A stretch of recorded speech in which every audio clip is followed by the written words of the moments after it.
Jabez. The story of Jabez appears as a brief but powerful narrative in the Old Testament book of 1 Chronicles, set among a list of genealogies and historical accounts.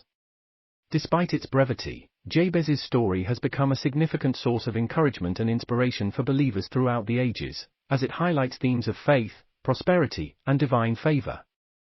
According to 1 Chronicles 4 verse 9-10, Jabez was born into a lineage of the tribe of Judah and was given his name by his mother, who declared that she had endured great pain during his birth.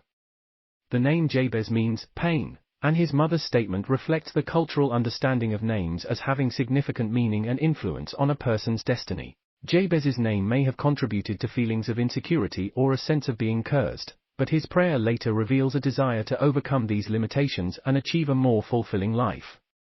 The birth of Jabez is described in 1 Chronicles 4 verse 9-10 in the Hebrew Bible, which is part of the Old Testament. Jabez was born during a time of great cultural and historical significance in ancient Israel. According to biblical scholars, the Book of Chronicles was likely written during the Persian period, between the years 539 to 333 BCE. At this time, Israel was under Persian dominion, having been conquered by King Cyrus the Great. The Persian period was marked by the return of many Jews who had been exiled in Babylon, which had been swallowed up by the Persian Empire. The Jews returned to Jerusalem with the permission of King Cyrus, who had declared that all people under his dominion were free to worship their own gods and practice their own religions. The Jews rebuilt the temple and the city walls and re-established their religious and political institutions. The Book of Chronicles was likely written as a way to preserve the history and culture of the Israelites during this time. During this period, when writing wasn't yet a common way of recording history, families relied on the oral tradition to pass down stories from one generation to another. It was customary for families to pass down genealogies, and that's how the story of Jabez came to be recorded in the Book of Chronicles.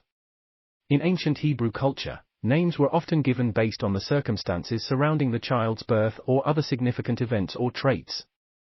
This practice of naming has been a tradition amongst the Hebrew people for thousands of years. In Hebrew, a name is more than just a label. It reflects the identity and personality of the person who bears it. The naming of a child is considered a sacred responsibility because it speaks to the essence of their being.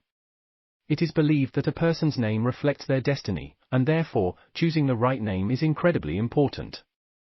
The naming of a child in ancient Hebrew culture was often based on the time or place of their birth, their physical appearance or behavior, or the hopes and aspirations of their parents.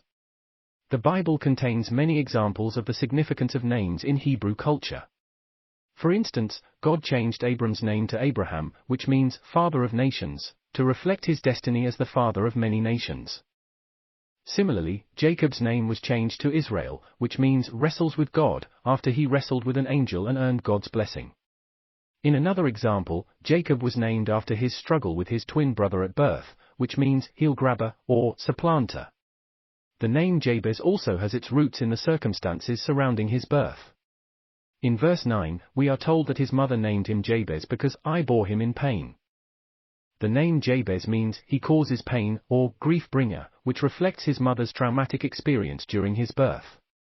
The name Jabez itself is significant, as it means pain or sorrow in Hebrew. This suggests that Jabez may have had to overcome difficult circumstances or adversity in his life. It is also mentioned that Jabez was more honorable than his brothers. This likely means that he was a man of high moral character and was respected by those around him. This raises the question of what it means to be more honorable and how Jabez earned this distinction. Honorable can be defined as possessing a high moral code, being respected and distinguished, and exhibiting good character. Jabez was likely seen as honorable due to his actions and behavior. One possible reason Jabez was viewed as more honorable than his brothers is that he humbly asked God to bless him and increase his territory, and God granted his request. Jabez's request to God shows that he was not afraid to ask for what he wanted, but he did so in a way that was respectful and humble. Additionally, his desire for God's hand to be with him and to protect him from harm shows that he recognized his dependence on God, and desired to live a life that pleased him. Another reason Jabez may have been considered more honorable than his brothers is that he lived a life of integrity. He may have been honest, trustworthy, and responsible. He may have treated others with respect and kindness, and he may have been willing to help others in need. All of these qualities are traits of an honorable person. Furthermore, in verse 10, Jabez prays to God, saying, "Oh, that you would bless me and enlarge my territory. Let your hand be with me, and keep me from harm so that I will be free from pain." This prayer is significant because it demonstrates Jabez's faith in God and his recognition of God's ability to bless him and protect him. Jabez had a relationship with God that allowed him to trust him and ask him for blessings in faith. Despite his difficult start, Jabez is described as a man of great faith and exemplary character, who turned to God in prayer for blessing and protection. In his prayer, Jabez asks God to bless him exceedingly and enlarge his territory, to be with him and keep him from harm, and to not let him cause pain. This prayer has become known as the prayer of Jabez and has been widely popularized. The prayer is also notable for its focus on others, as Jabez asks that God's hand be with him to keep him from harming others and to provide for those in need. Lessons from the life of Jabez. Lesson 1. Jabez's prayer, while simple, expresses profound trust in God's goodness and willingness to bless his people. Lesson 2. Jabez understood that God's blessings are not finite or limited, but rather are infinite and abundant. Lesson 3. Jabez requested for God's hand to be with him, which interprets as a plea for guidance and direction. Lesson 4. Jabez pleaded for God to keep him from harm. Jabez's prayer was not a request for a life free of difficulties, but rather a plea for God's protection and provision in the midst of them. Lesson 5. Jabez's faith and trust in God's goodness and faithfulness can inspire believers to seek God with greater fervor and expectancy.